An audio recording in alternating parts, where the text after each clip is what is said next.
This lecture is going to go over adrenal gland hyperfunction, specifically Cushing's disease or hypercortisolism.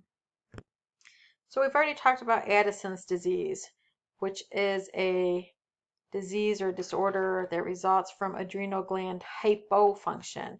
Now we're going to talk about Cushing's disease, which is an adrenal gland hyperfunction that results in excess secretion of cortisol. So Addison's or adrenal hypofunction is low cortisol. Adrenal hyperfunction or Cushing's disease is high cortisol.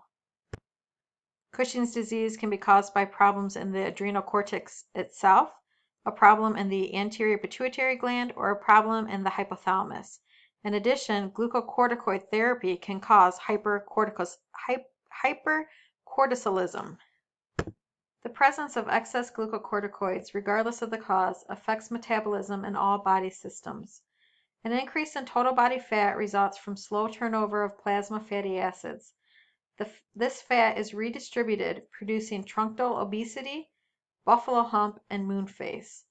Increases in the breakdown of tissue protein result in decreased muscle mass and muscle strength, thin skin, and fragile capillaries. The effects on minerals lead to bone density loss. High levels of corticosteroids reduce lymphocyte production and shrink organs containing lymphocytes, such as spleen and lymph nodes. These changes reduce immunity and increase the risk for infection. In most cases, increased androgen production also occurs and causes acne, hirsutism, which is increased body hair growth, and occasionally clitoral hypertrophy. Increased androgens disrupt the normal ovarian hormone feedback mechanism, decreasing the ovary's production of estrogen and progesterone. Oligomenorrhea or scant or infrequent menses occurs as a result. Cushing's disease or syndrome is a group of clinical problems caused by an excess of cortisol. Pituitary Cushing's disease is caused when the tissue causing the problem is the pituitary and not the adrenal gland. When excess glucocorticoids are caused by an actual problem in the acute adrenal cortex, usually a benign tumor, the problem is called adrenal Cushing's disease.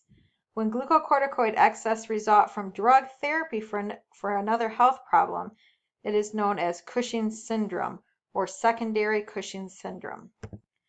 Women are more likely than men to develop Cushing's disease. In terms of assessment, ask about the patient's other health problems and drug therapies because glucocorticoid therapy is common. Ask the patient if they've had a recent weight gain or increase in appetite. Ask about changes in activity or sleep patterns, fatigue, and muscle weakness. Ask about bone pain or history of fractures because osteoporosis is common in hypercortisolism. Ask about a history of frequent infections and easy bruising. Women often stop menstruating. GI problems include ulcer formation and increased hydrochloric acid secretion and decreased production of protective gastric mucus. Chart 62-10 lists the key features for Cushing's disease. I want you to go ahead and read over the physical assessment, signs and symptoms for Cushing's, and also review chart 62-10 for the key features on your own. You can also pause the video and review this visual for Cushing's disease, and it goes over the signs and symptoms of Cushing's disease.